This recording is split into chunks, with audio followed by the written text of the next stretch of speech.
His grandfather, Simon Zelenskyy, served in the Red Army during World War II. Simon's father and his 3 brothers were murdered in the Holocaust. Let that sink in. And Putin expects people to believe that this guy is a Nazi? He's a Jew who lost family members in the Holocaust. Why isn't this at least the number 3 story out there? Okay.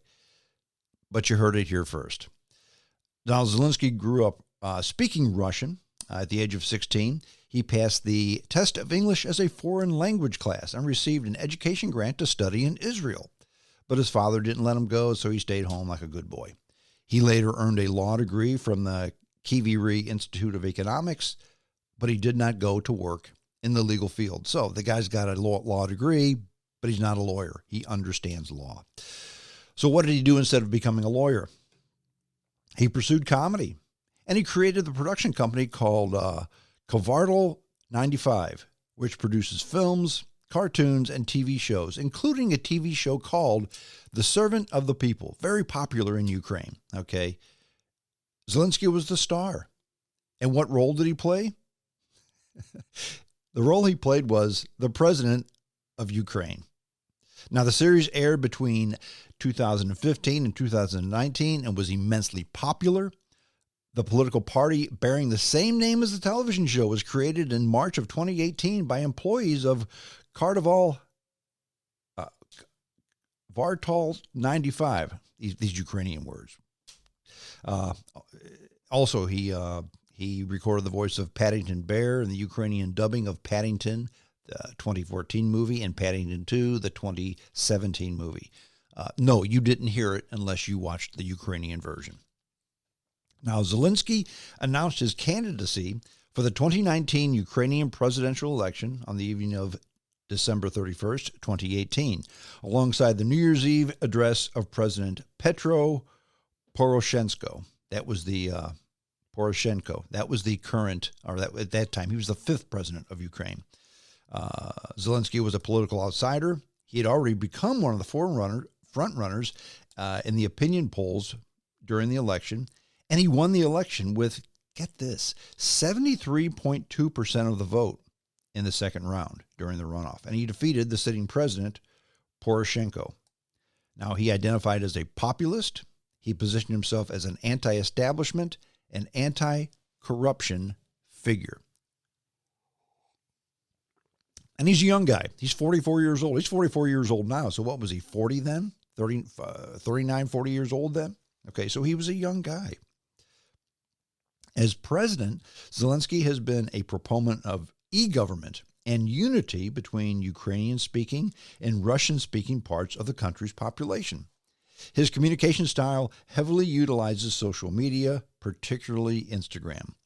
During his administration, Zelenskyy oversaw the country's response to the COVID-19 pandemic and its subsequent economic recession. Critics of Zelenskyy claim that in taking power away from Ukrainian oligarchs, you've heard that term before, but Russian oligarchs. These are Ukrainian oligarchs.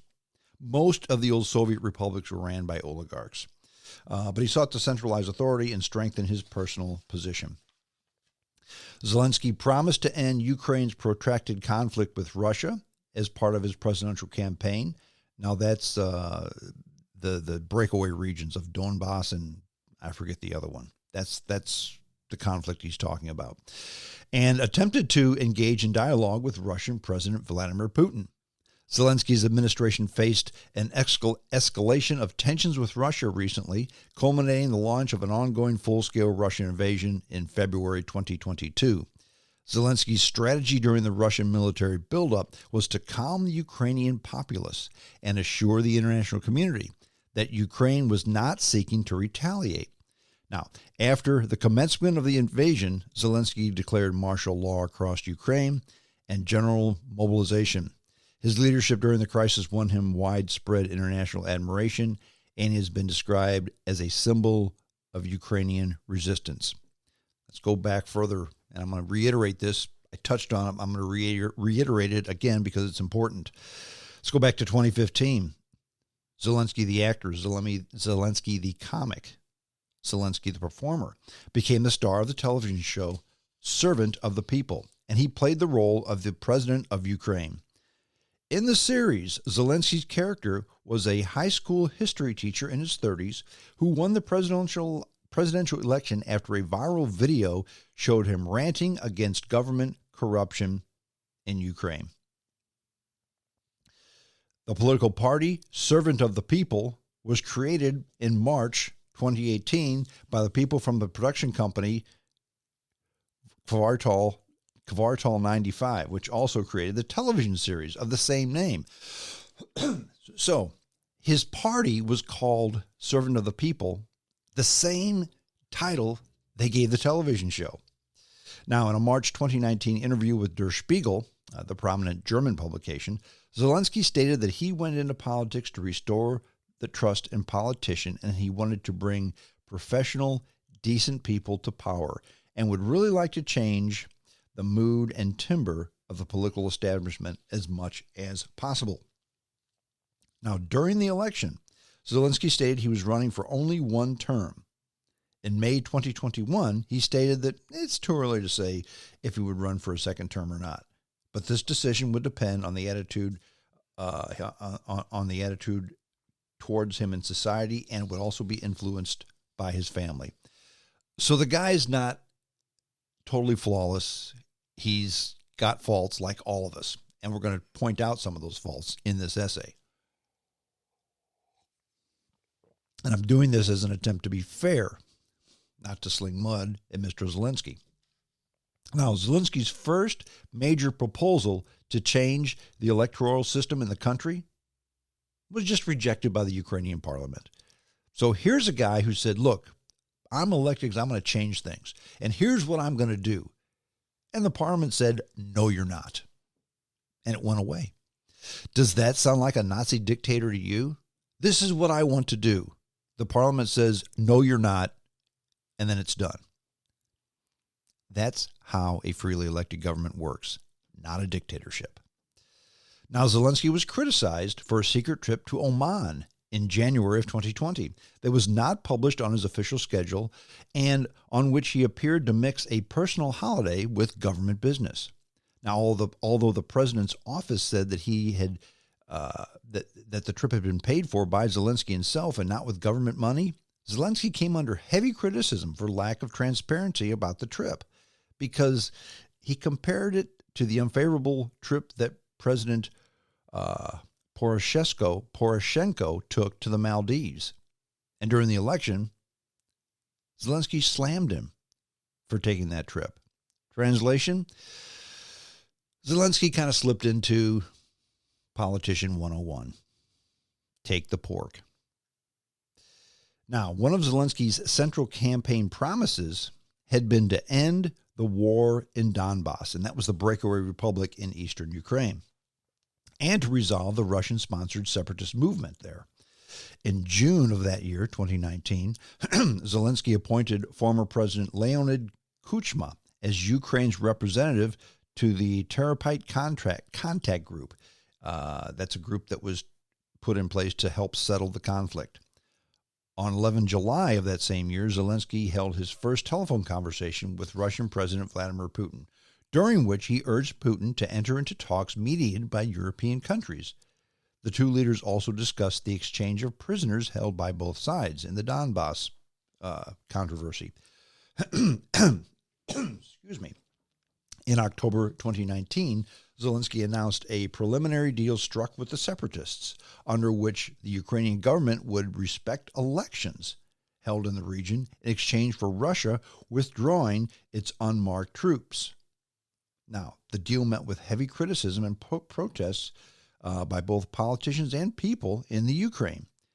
Now, detractors noted that the elections held in Donbass were unlikely to be free and fair because the separatists had long driven out most pro-Ukrainian residents, and the region would assure a pro-Russian majority, and that it would be impossible to ensure Russia kept its agreement.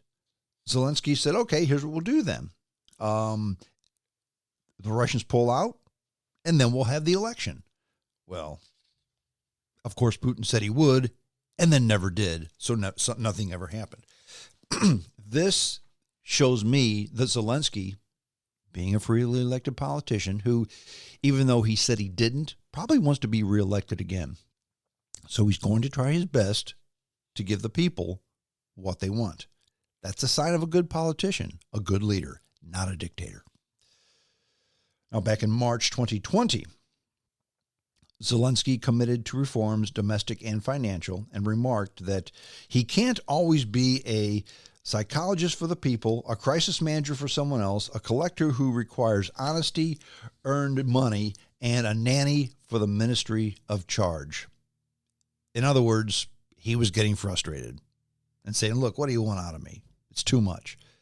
Well, that attitude, by September 2020, his approval rating fell to 32%. Remember, elected with 73% of the vote, his approval rating was now 32%. He was getting frustrated. He wasn't getting things done like the people wanted. Now, in September 2019, and you all remember this story, okay? In September 2019, it was reported that the United States President Donald Trump had allegedly blocked payments of a congressionally mandated $400 million military aid to Ukraine in order to pressure Zelenskyy during a July phone call between the two presidents to investigate alleged wrongdoing by Joe Biden and his son, Hunter Biden. Now, remember, Hunter Biden took a board seat on the Ukrainian national gas company Burisma Holdings. It was like $1 million a year. It was a seat on this company, and Hunter Biden knew nothing about natural gas, absolutely nothing. So it smelled like pork. Now, this report was the catalyst for the Trump-Ukraine scandal and the impeachment inquiry against Donald Trump. Now, Zelenskyy has denied that he was pressured by Trump and then declares that he doesn't want to interfere in a foreign election, so he just bowed out. That's where you may have heard of Volodymyr Zelenskyy before all this Russian war stuff started in. Now, on a trip to the United States back in September 2021, Zelenskyy engaged in talks and commitments with U.S. President Joe Biden, Secretary of State Lloyd Austin, Secretary of Energy Jennifer Granholm, and Secretary of State Anthony Blinken. President Zelenskyy and First Lady Olena Zelenska also took part in the opening of Ukrainian House in Washington, D.C.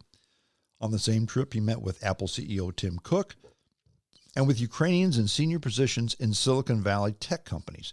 And he also spoke to Stanford University. Now, while Zelenskyy was still in the U.S. after delivering a speech to the United Nations, an assassination attempt was made in Ukraine on Serhiy Serhiy, who is his closest aide. Now, Sheriff was unhurt, although his driver was hospitalized with 3 bullet wounds. In April 2021, in response to Russian military buildup on the Ukrainian borders, Zelenskyy spoke to American President Joe Biden and urged NATO members to speed the Ukraine's request for NATO membership. On 26 November 2021, Zelenskyy accused Russian and Ukrainian oligarch Rinat Almetov of backing a plan to overthrow his government. Russia denied any involvement in a coup plot, and Akhmetov said in a statement that the information made by Volodymyr Zelenskyy about attempts to draw me into some kind of a coup is an absolute lie. I'm outraged by the spread of this lie, no matter what the president's motives are. In 2021, December, Zelenskyy called for preemptive action against Russia in that matter. Things are starting to heat up. January 19th, 2022, Zelenskyy, in a video message that the country's citizens said that the country's citizens should not panic and appealed to the media to be methods of mass information and not mass hysteria. In other words, let's talk about the facts. On January 28th, 9 days later, Zelenskyy called on the West to not create a panic in his country over the potential Russian invasion, adding that constant warnings of an imminent threat of an invasion are putting the economy of the Ukraine at risk.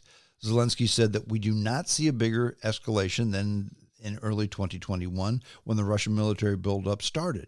Zelenskyy and U.S. President Joe Biden disagreed on how imminent the threat was. So Zelenskyy didn't see this as a threat. He saw it as Russia being Russia. and thought that if you keep talking about it, all it's going to do is hurt the Ukrainian economy. Now, on 19